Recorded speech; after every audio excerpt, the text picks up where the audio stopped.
వందనాలండి. ఈరోజు ఏప్రిల్ 13. క్రీస్తునందు నిలిచి ఉండుట అంటే ఏంటో జ్ఞాపకం చేసుకుందాం.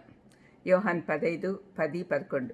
నేను నా తండ్రి ఆజ్ఞలు గైకొని ఆయన ప్రేమయందు నిలిచి ఉన్న ప్రకారము మీరును నా ఆజ్ఞలు గైకొన్న ఎడల నా ప్రేమయందు నిలిచి ఉందురు. మీ యందు నా సంతోషం ఉండవలననియు మీ సంతోషం పరిపూర్ణం కావాలననియు ఈ సంగతులు మీతో చెప్పుచున్నాను అని ప్రభు శిష్యులతో చెప్పాడు. మన జీవితంలో పరిస్థితులన్నీ అనుకూలంగా ఉంటే సంతోషంగా ఉంటాం. సమస్యలు వస్తే నిరాశ చెందుతాం. నిజమైన ఆనందము పరిస్థితులను అధిగమించి ఉంటుంది. యేసుక్రీస్తుతో సంబంధం కొనసాగిస్తే ఆనందంగా ఎప్పుడు ఉండగలం.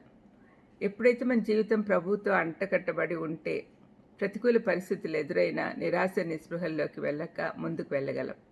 అనుదినము యేసు ప్రభువుతో కలిసి జీవిస్తూ ఉంటే మనం సమతుల్యంగా ఉండగలం. యోహాను 15వ అధ్యాయంలో యేసు ప్రభువు తనను తాను ద్రాక్షవల్లితోనూ మనము తీగలుగా వర్ణించబడి ఉన్నాం. ప్రభు మనం ఫలించాలంటే ఆయనతో కట్టుబడి ఉండాలి అని చెప్పాడు. తీగ ద్రాక్షవల్లితో కలిసి ఉంటేనే జీవం ఉంటుంది. దానికి కారణము జీవంతో కూడిన శాశ్వతమైన సంబంధం ఉండుటే కాకుండా ఆయనతో సంబంధం కలిగి ఉంటే విధేయత కూడా ఉంటుంది. అప్పుడు క్రీస్తు యొక్క ప్రేమ మనలో నిలిచి ఉంటుంది.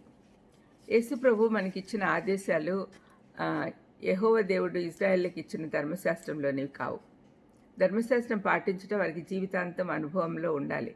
యేసుప్రభు ఇచ్చిన ఆజ్ఞలు విలువైన ఉత్సాహపరిచే విశ్వాసము ప్రేమతో కూడినవి. 1 యోహాను 5:3 చెప్పబడినట్లు ఆయన ఆజ్ఞలు భారమైనవి కావు. ఒక బిడ్డ తన తల్లిదండ్రుల మాట వింటే వారి ప్రేమను పొందే ఆధిక్యత కలిగి ఉంటారు. వారి నడుమ అనుబంధం లోపం లేనిదై ఉంటుంది. ప్రతి విశ్వాసికి ఇటువంటి సంబంధం యేసయ్యతో కలిగి ఉండాలి. అందుకే మనం ప్రేమతో కూడిన విధేయత కలిగి ఉండి నిరంతరం ఆయన తీయని ప్రేమ పొందుతాం.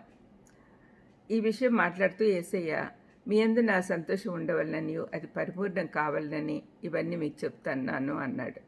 యోహాన్ 14:27 నా శాంతి మీకు అనుగ్రహించి వెళ్తున్నాను అన్నాడు.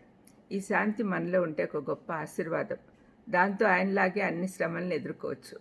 ఆ తర్వాత ప్రభు తన ప్రేమ గురించి మాట్లాడుతూ ఉన్నాడు. తన తండ్రి పట్ల తనకున్న పరిపూర్ణ ప్రేమ, ఆ తర్వాత తన ఆనందము, ఇది తండ్రి చిత్తం నెరవేర్చుట ద్వారా వస్తుంది. తను తాను బలి అర్పణగా అర్పించుట ద్వారా వచ్చిన ఆనందం గురించి చెప్తూ ఉన్నాడు. హెబ్రీ పత్రిక 12:2 రాబోయే ఆనందం కొరకు శిలువ శ్రమలు సహించాడని చెప్పబడి ఉంది. ఆయన ఆనందం మనలో ఉండాలి అంటే ఆయన యందు మనం నిలిచి ఉండాలి. ఆ ఆనందం పరిపూర్ణమైనది.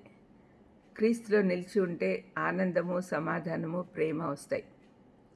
ఆనందము, సమాధానము, ప్రేమ, ఇంతకంటే మనకేం కావాలండి? ప్రార్థన చేసుకుందాం. దయమేడ యేసునాయనా, మీలో నిలిచి ఉంటే మేము పొందే గొప్ప బహుమతులు ప్రేమ, సమాధానము తండ్రి, ఇంకా ఆనందం. ఇవి ఇంతకంటే ఇంకేం కావాలి తండ్రి? ఇవన్నీ మేము పొందుకోవాలంటే మిమ్మల్ని హత్తుకొని ఉండాలి అనే విషయము మాకు అర్థమయ్యేటట్టు చెప్పారు నాయన. మీకు స్తోత్రం. ఆ విధంగా మేము ఉండడానికి మాకు సహాయం చేయమని యేసుక్రీస్తు నామమున వేడుకొంచున్నాను తండ్రి. ఆమేన్. God bless you.